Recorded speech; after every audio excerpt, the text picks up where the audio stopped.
नमस्कार दोस्तों, मेरा नाम है वरुण और आज डेली इशूज में हम बात करेंगे म्यांमार, भारत का एक पड़ोसी देश और अगर मैं अच्छे से कहूं तो दक्षिण पूर्वी एशियाई का एकमात्र देश जो भारत के साथ सीमा साझा करता है। क्या है न्यूज़, क्या है पूरा मामला, इसको आज हम देखेंगे। साथ में यह भी देखने का प्रयास करेंगे कि म्यांमार भारत के लिए क्यों महत्वपूर्ण है। म्यांमार के पूरे आज़ादी से के बाद से लेकर अभी तक के पूरे जो टाइम पीरियड अभी तक का है उसमें म्यांमार में कौन कौन सी घटनाएं घटी, इन सभी मुद्दों पर आज हम लोग बात करेंगे। उसके अलावा हम ये देखने का प्रयास करेंगे कि म्यांमार भारत के लिए महत्वपूर्ण के साथ साथ चुनौती बनकर क्यों सामने आया है और म्यांमार के प्रति भारत की नीति क्या होनी चाहिए। तो इन सभी मुद्दों पर आज हम लोग विस्तार से चर्चा करेंगे। तो सबसे पहले ये न्यूज़ को देखिए। न्यूज़ क्या कह रहा है? बीबीसी का न्यूज़ है जिसमें ये कह रहा है कि म्यांमार में 4 जो लोकतंत्र के समर्थक कार्यकर्ता थे उनको म्यांमार की सेना ने फांसी दे दी। बिल्कुल आप सही सुन रहे हैं, मैं कह रहा हूं म्यांमार की सेना ने फांसी दे दी। क्या कहने का मतलब है? कहने का मतलब यह है कि जो लास्ट फरवरी 2021 में क्या हुआ कि जो वहां पर सत्तारूढ़ पार्टी थी उसको हटाकर या फिर आप कह सकते हैं तख्ता पलट करके, जिसको कू कहा जाता है, कू स्पेलिंग में तो COUP लिखा जाता है लेकिन होता ये कू है, ठीक है, प्रोनाउंसिएट इसको कू से किया जाता है। तो लास्ट फरवरी 2021 में म्यांमार की सेना ने तख्ता पलट कर दिया, कू कर दिया और उसके बाद से वहां पर म्यांमार की सेना का ही शासन है।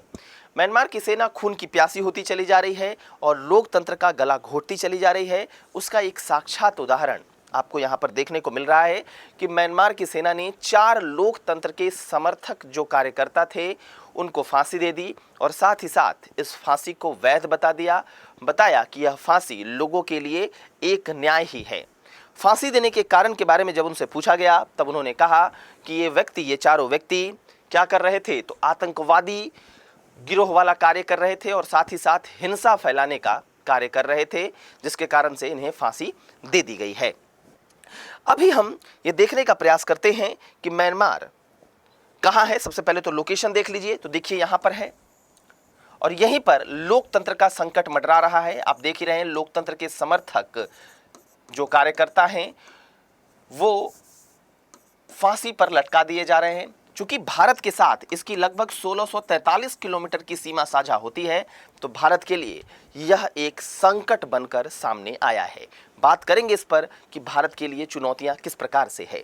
पहले उन मुद्दों पर बात करते हैं और उन व्यक्तियों को देखते हैं जो अभी हाल में चर्चा में हैं। देखिए सबसे पहले ये व्यक्ति आपको दिख रहे हैं, को जिमी, इनको फांसी दे दी गई। को जिमी का दूसरा नाम क्वाव मिन यू है। दूसरा फ्यो जिया थ्रू, ये पूर्व सांसद हैं, NLD से पार्टी से थे और इन्हें भी फांसी दे दी गई। इनके अलावा हुआ म्यू ओंग और ओंग थुरा जो, इन सभी को फांसी दे दी गई है। वर्तमान में क्या स्थिति है? फरवरी 2021 के बाद से जब से तख्ता पलट हुआ है तब से यही जो महानुभाव हैं, इनका देख लीजिए एक बार अच्छे से देखिएगा। यही जो महानुभाव हैं जनरल मिन आंग हलिंग, यही वहां पर प्रमुख बने हुए हैं, प्रधानमंत्री बने हुए हैं और इन्होंने तख्ता पलट के तुरंत बाद स्टेट एडमिनिस्ट्रेटिव काउंसिल की अध्यक्षता की थी और ये जो स्टेट एडमिनिस्ट्रेटिव काउंसिल है ये तख्ता पलट के तुरंत बाद बनाई भी गई थी। जो वहाँ पर मिलिट्री गवर्नमेंट है बर्मा में या म्यांमार में, उसको State Peace and Development Council के नाम से भी जाना जाता है। तो इस व्यक्ति को याद रखिएगा, इनका तस्वीर जो है वो आप देख ही सकते हैं। अब अगर हम बात करें म्यांमार में, अगर हम पूरे घटनाक्रम को देखना चाहें कि भाई वहां पर क्या हुआ है, तो देखिए सबसे पहले अगर बात करते हैं तो 1948 में भारत की आज़ादी के 1 साल के बाद ही म्यांमार आज़ाद हो गया। जस्ट आफ्टर 1 ईयर म्यांमार आज़ाद तो हो गया। उसके बाद 1948 से लेकर 1958 तक वहां पर एक पार्टी की सरकार होती है जिसको Anti Fascist People's Freedom League नाम से हम जानते हैं। इस सरकार के दौरान, मतलब जब ये अंतिम टाइम है 1958 में, इसी समय मिलिट्री यानी सेना की जो एंट्री है वो राजनीति में हो जाती है और यहीं से खेल जो है वो शुरू हो जाता है। 1958 का ही टाइम है जब इस पार्टी में दरार पड़ती है, स्प्लिट होता है, और उसके कारण 1958 से लेकर 1960 तक वहां पर अंतरिम सरकार गठित होती है, इंटरिम गवर्नमेंट। और अंतरिम सरकार के प्रमुख कौन बनते हैं? Chief of staff. Chief of staff. तो यहीं पर देखिए मिलिट्री की एंट्री हो गई, चीफ ऑफ स्टाफ बनते हैं। फिर उसके बाद फिर से नॉर्मल इलेक्शन हुआ, सरकार आई, लेकिन इस चीफ ऑफ स्टाफ ने 1962 में फिर उनको हटा दिया और दशकों तक वो शासन करते रहे। दशकों तक ये शासन चलता रहा मिलिट्री का। इशू कब क्रिएट हुआ? 1980s तक तो यूनाइटेड नेशन भी इसको लीस्ट डेवलप्ड कंट्रीज में काउंट करता था म्यांमार को। जो सोशल और इकोनॉमिक हालात थी म्यांमार की वो काफ़ी खराब हो चुकी थी। फिर आप देखेंगे तो 1980s के समय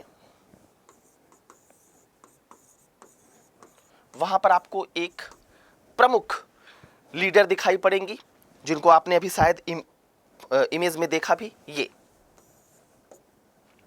ये आपको दिखाई पड़ेंगी, जिनका नाम क्या है? इनको तो आप लोग पहचानते ही होंगे, आंग सान सू ची। आंग सान सू ची 1980s में इनका प्रभाव देखने को मिलता है। ये काफ़ी फेमस लीडर हैं, इनको नोबेल प्राइज़ भी मिला 1991 में। ये वहाँ के जो फ्रीडम फाइटर हैं उनकी बेटी हैं, आंग सान की ये बेटी हैं, जिनके कारण इनकी लोकप्रियता काफ़ी अत्यधिक भी है और इन्होंने वहाँ पर डेमोक्रेसी इस्टेब्लिश करने का कार्य किया। और 1980 के समय NLD, national league for democracy नाम की पार्टी का गठन किया। अब क्या किया गया? 1989 के दौरान इनको हाउस अरेस्ट कर लिया गया कि बहुत ये डेमोक्रेसी कर रही हैं। तो सेना ने क्या किया? इनको हाउस अरेस्ट कर लिया। लेकिन फिर भी जनता का आक्रोश, मैंने आपको कहा 1980 के बाद से ही जनता काफ़ी आक्रोशित हो गई थी। एक बल 1980s के समय गठित NLD से भी उनको मिला और जनता के आक्रोशित होने के कारण 1990 के समय इलेक्शन कराया गया और इस इलेक्शन में जीत मिलने के बावजूद क्या हुआ कि मिलिट्री ने इस इलेक्शन को बाइकॉट कर दिया। बहिष्कार कर दिया इसका, इस इलेक्शन के रिजल्ट का। फिर क्या हुआ? ये क्रम चलता रहा और 2007 में फिर से एक मूवमेंट हुआ, सैफरन मूवमेंट उसको कहा जाता है। 2007 में एक सैफरन मूवमेंट हुआ। सैफरन मूवमेंट जो बुद्धिस्ट मॉन्क थे उनके द्वारा ये मूवमेंट किया गया, सैफरन मूवमेंट 2007 में। और फिर फाइनली देखेंगे तो 2008 में जो वहाँ की मिलिट्री थी उन्होंने संविधान में ही संशोधन कर दिया कि 25% जो सीटें होंगी वो म्यांमार की सेना के लिए ही आरक्षित रहेंगी। अब आप सोचिए कि राजनीति में किस कदर प्रवेश कर रहे हैं कि संविधान में ही संशोधन कर दे रहे हैं कि 25% जो सीटें होंगी वो सेना के लिए ही होंगी। तो 2007 में मूवमेंट हुआ और 2008 में कॉन्स्टिट्यूशनल अमेंडमेंट हुआ जिसमें 25% जो सीट है वो आरक्षित कर दी गई।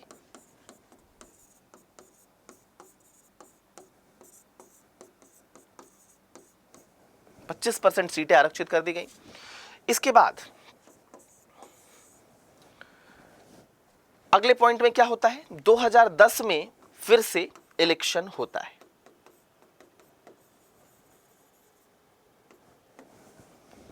और 2010 में जो इलेक्शन होता है उसमें देखिए तो इनकी जो मिलिट्री के द्वारा ही जो समर्थित पार्टी है union solidarity and development party, जिसको USDP कहा जाता है, ये इलेक्शन में जीतती है। ठीक है। और उसके बाद जो ये आंग सान सू ची हैं, ये नेशनल लीग फॉर डेमोक्रेसी ने जो ये 2010 में जो इलेक्शन हुआ उनका बाइकॉट किया और उन्होंने कहा कि जो मिलिट्री के समर्थन के कारण ही जो ये यूएसडीपी पार्टी है ये जीती है। उसके बाद नवंबर 13 को जो आंग सान सू ची हैं उनको हाउस अरेस्ट से निकाल दिया गया। काफ़ी लंबे समय तक ये हाउस अरेस्ट में ही रही हैं, तो फिर इनको निकाला गया। 2011 और फिर फाइनली मेन जो काम हुआ है वो हुआ 2015 में। ठीक है, 2015 में मेन चीज हुआ। 2015 में फिर से चुनाव हुए और इस चुनाव में एनएलडी जो नेशनल लीग फॉर डेमोक्रेसी है वो पार्टी को काफी भारी मत से विजय प्राप्त हुई और आंग सान सू ची जो है वो डी फैक्टो लीडर उसकी बन गई।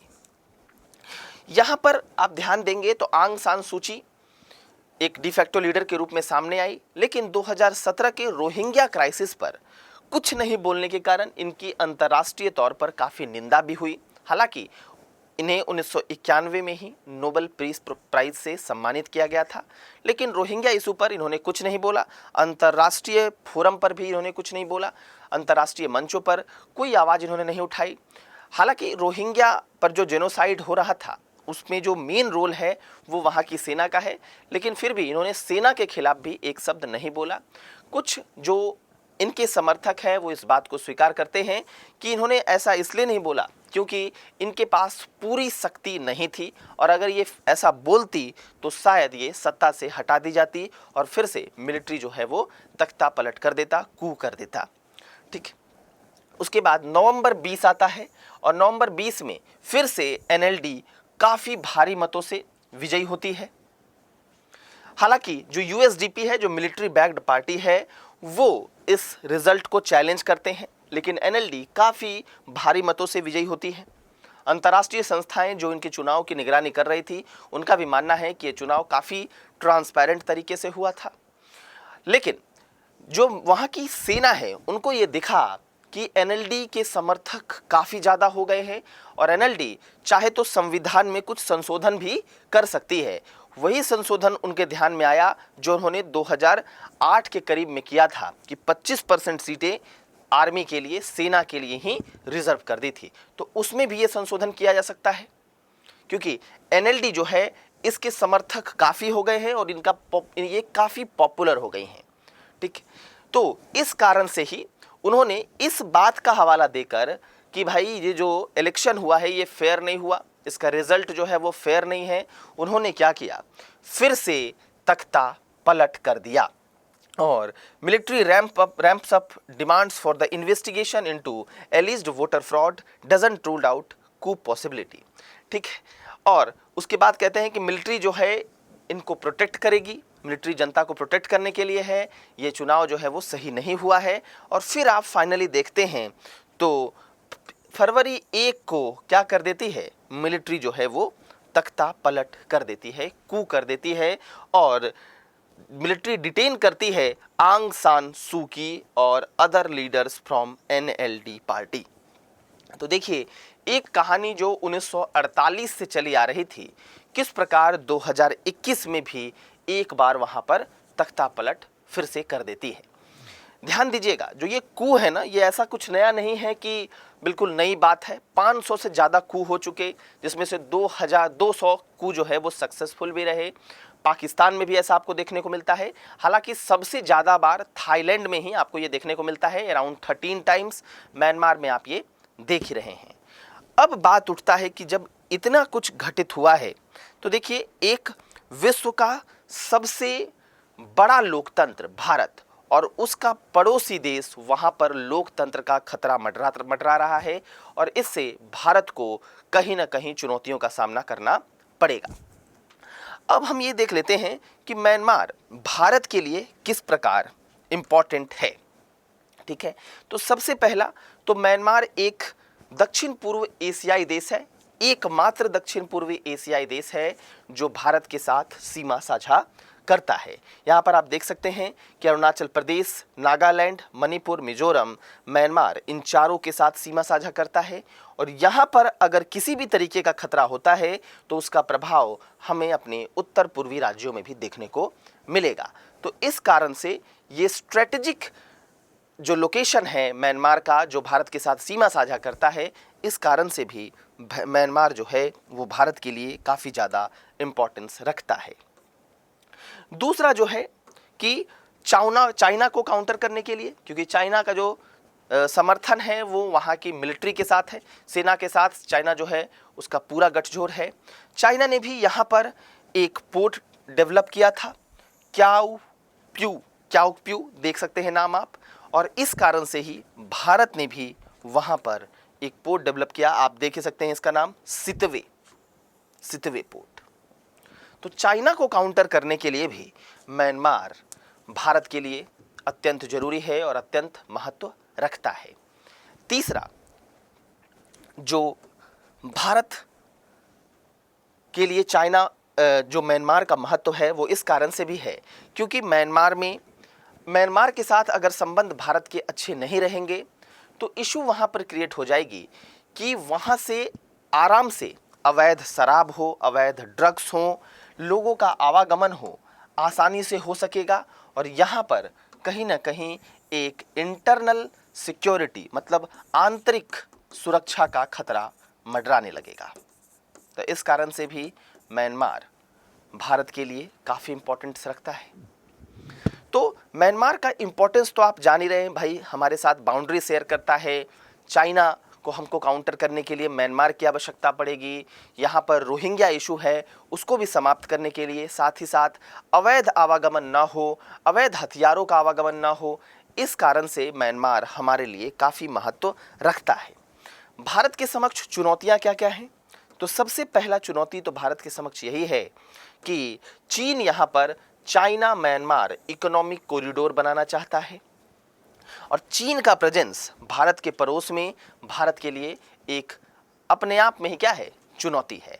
तो सबसे मेन चीज़ तो ये है। फिर जिस प्रकार वो पाकिस्तान के साथ संबंध बनाकर चीन जो है आज पाकिस्तान को हाय हाय करवा रहा है, तो कल होकर म्यांमार के साथ भी ऐसा करेगा और जो बिल्कुल भारत के लिए बेहतर नहीं है और भारत ये कदापि नहीं चाहेगा।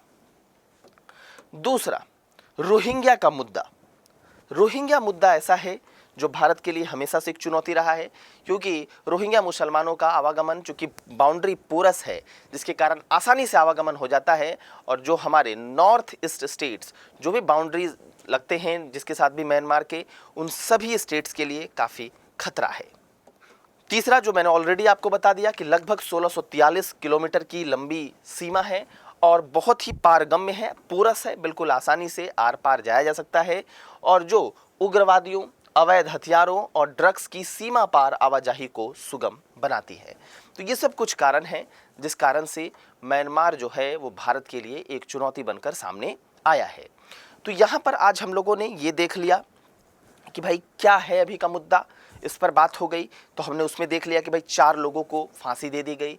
फिर हमने देखा पूरा एक टाइमलाइन 1948 से लेकर 2021 जब तख्ता पलट कर दिया गया। उसके बाद हमने देखा कि भारत के लिए म्यांमार किस प्रकार इम्पोर्टेंट है। फिर हमने देखा कि भारत के लिए म्यांमार किस प्रकार एक चुनौती बनकर सामने उभरा है और अब हम ये देखते हैं कि भारत को क्या इसमें रोल भारत निभा सकता है, क्या करना चाहिए भारत को। तो देखिए, भारत का अप्रोच इसमें बिल्कुल प्रैक्टिकल होना चाहिए। ठीक, भारत का अप्रोच इसमें बिल्कुल प्रैक्टिकल होना चाहिए, प्रैक्टिकल अप्रोच अपनाना है इसमें भारत को। कई विशेषज्ञों का ये मानना है कि वहाँ की जो आर्मी है, जो वहाँ पर अभी सत्तारूढ़ है, इनको भारत के साथ और या फिर भारत को इनके साथ एक बेहतर संबंध बनाना चाहिए क्योंकि भारत इनके माध्यम से ही वहाँ पर डेमोक्रेसी एस्टेब्लिश कर सकता है। तो वहाँ पर जो मिलिट्री है उसके साथ भी एक प्रैक्टिकल अप्रोच लेते हुए उनके साथ भी रिलेशंस को ठीक कर सकता है। आप देखेंगे कि जापान, रसिया, चाइना, ये सब तो इनके साथ तो हाथ इनका जोड़ ही लिया गया है, मतलब गठजोड़ हो ही गया है, तो भारत फिर क्यों अछूता रहे। ठीक, तो दूसरा पॉइंट ये है। तीसरा पॉइंट ये है कि भारत अपने सॉफ्ट पावर का इस्तेमाल कर सकता है। सॉफ्ट पावर में जैसे सांस्कृतिक कूटनीति कर सकता है। वहां पर भी बुद्ध धर्म से संबंधित लोग हैं और बौद्ध धर्म का विकास भारत में हुआ है। भारत बौद्ध सर्किट्स इत्यादि के माध्यम से वहाँ से यहाँ के संबंध, लोगों के संबंधों को मजबूत कर सकता है और भारत उनको ये आश्वासन दिला सकता है वहाँ के लोगों को कि भारत हमेशा से उनका एक फ्रेंड रहा है, एक ऐतिहासिक मित्र रहा है, जो सोशियो इकोनॉमिक डेवलपमेंट के क्षेत्र में हमेशा म्यांमार के लिए काम करता रहेगा। तो भारत का अप्रोच, जैसा मैंने बोला, बिल्कुल ही प्रैक्टिकल होना चाहिए। भारत को अगर ऐसा लगता है कि अगर वो आर्मी के साथ हाथ मिलाकर या आर्मी से बातचीत करके वहाँ पर डेमोक्रेसी को एस्टेब्लिश कर सकता है, तो भारत बिल्कुल ऐसा करना चाहिए, ऐसा विशेषज्ञों का मानना है। और भारत अपने सॉफ्ट पावर के माध्यम से भी चीज़ों को बेहतर बना सकता है। जो कूटनीति करे वो सांस्कृतिक कूटनीति हो, जिसके माध्यम से भारत वहाँ से जो लोगों से लोगों का कनेक्शन है वो जोड़ सकता है, भारत के लोगों का म्यांमार के लोगों के साथ। और भारत वहाँ पर ये विश्वास दिला सकता है कि भारत म्यांमार का हमेशा से एक हितैषी रहा है, एक मित्र रहा है और भारत वहाँ पर हमेशा डेवलपमेंट चाहता है। तो इन सभी के माध्यम से भारत जो है वो म्यांमार के साथ एक अपने अच्छे संबंध को विकसित कर सकता है और चाहे वो चाइना का प्रभाव हो या अन्य किसी भी देश का प्रभाव जो म्यांमार पर अत्यधिक हो रहा है, उसको भारत काउंटर कर सकता है। तो इस प्रकार से आप इन चीज़ों को समझ सकते हैं। ठीक, तो इतना अगर आप समझते हैं तो उसके बाद आपके लिए जो चीज़ें हैं वो आसान हो जाएंगी। चलिए, तो इस पर एक ज़रूर जो है सवाल लिखने का प्रयास करिएगा। Thank you very much.